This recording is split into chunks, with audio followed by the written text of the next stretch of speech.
Japanese Prime Minister Yoshihide Suga is said to be the first world leader to visit US President Joe Biden on Friday. Reports suggest an increasingly assertive China will be a key theme of the talks. Japan is also a security ally of the United States, and both have defined their relationship as a, quote, cornerstone of peace, security, and prosperity in the Indo-Pacific region. I'll be discussing that further with an expert in a moment, but first, this report. A president and a prime minister, new to their leadership roles, but each with years of experience treading the fine line of tough diplomacy. Increasingly, the main tools of such diplomacy look like this.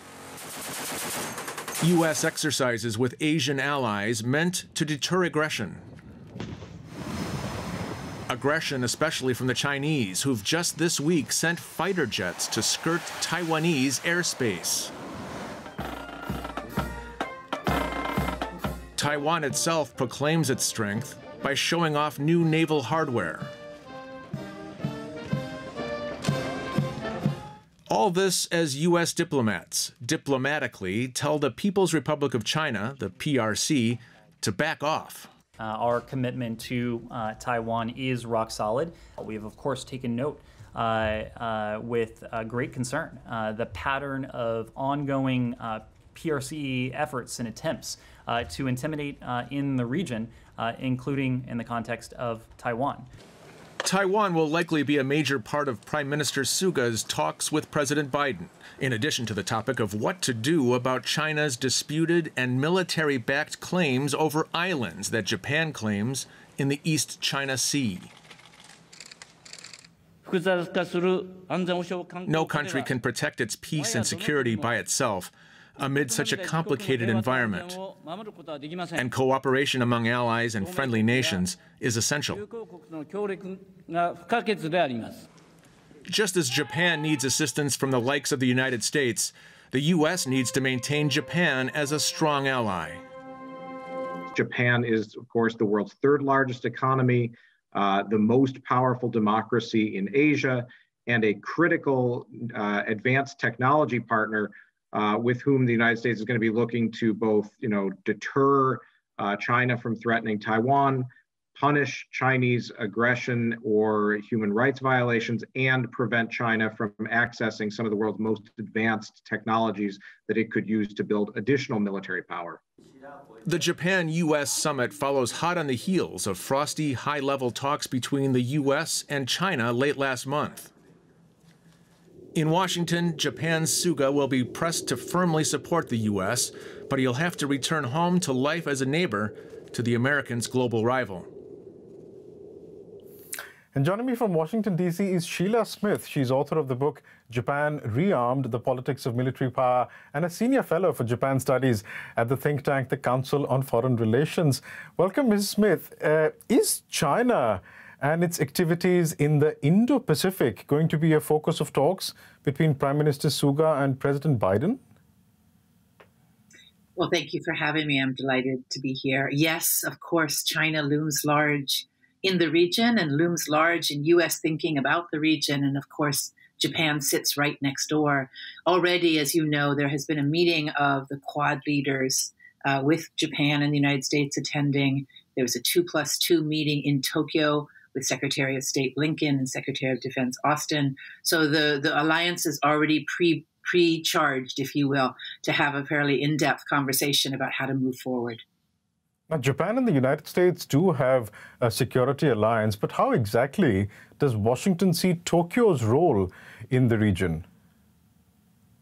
Well, the interesting thing about the alliance today is it's not just how Washington sees Tokyo, but also how Tokyo sees Washington that matters. And I think the Japanese have been very astute and very active in the 4 years during President Trump's tenure as president to build a coalition in the region, to really make it necessary for the United States to step into a coalition approach, the free and open Indo-Pacific approach, as they call it. So I think Washington is looking to Tokyo for ideas, but Tokyo is also looking to Washington to be consistent and persistent in the way it addresses regional tensions. How exactly does Tokyo want to address regional tensions in the Indo-Pacific? Well, as you know, Tokyo has a long-standing prohibition on the use of force. So Japan is not ready to have a very hard power response to China's rising military power. Nonetheless, the alliance is the primary guarantor of Japanese security. And so it hopes to send the message to China that while Tokyo wants to have a dialogue across the region, maybe cooperate on a variety of issues, including building infrastructure, investing in energy resources, it also sees Chinese activities, especially maritime activities, as being really counter to its interests and also to the interests of its partners. You spoke about maritime concerns. Does that explain the dialogue that has existed between the U.S. and Japan over Taiwan? Yes. And so Taiwan is an old issue in the Japan-China relationship, in the U.S.-China relationship. As you know, it goes all the way back to the 1970s when both countries normalized their diplomatic relations. So Taiwan has a relationship with Japan, but not a military relationship, surely. There is no Taiwan Relations Act, which is what we have here in the United States, that allows Tokyo to be a partner with Taiwan in its security. However, if you look at a map, Taiwan is very, very close to the southwestern islands of Japan. Proximity makes Taiwan a real consideration for Japanese defense planners. If China were to up the pressure or continue to up the pressure on Taiwan, and there was some sort of military confrontation, then Japan would be immediately affected because it would be in its maritime borders, not very far away from Japanese territory. And while we talk about Japanese concerns, there is another Japanese concern, is there not, which is to balance its trade relationship with China. China is the biggest export market for Japan. How does Japan walk this line? Well, that's true. I mean, I think for every country of the region, and even for the United States, the economic interdependence with China is part of our strategic challenge at the moment.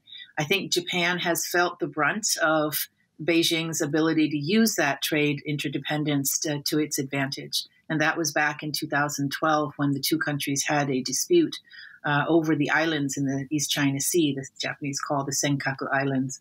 And at that point, the Chinese halted supplies of rare earth materials, which, as you know, are very important for manufacturing in Japan.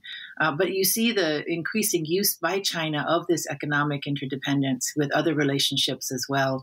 So Tokyo and Washington, in addition to Canberra and New Delhi, have been talking a little bit about how to build resilience, how to be able to withstand pressure that may emanate from Beijing. I'd love to talk more, but we'd have to leave it here for the time being. Sheila Smith from the Council on Foreign Relations, thank you so much for your time. Thank you, Viresh. Lovely to be with you.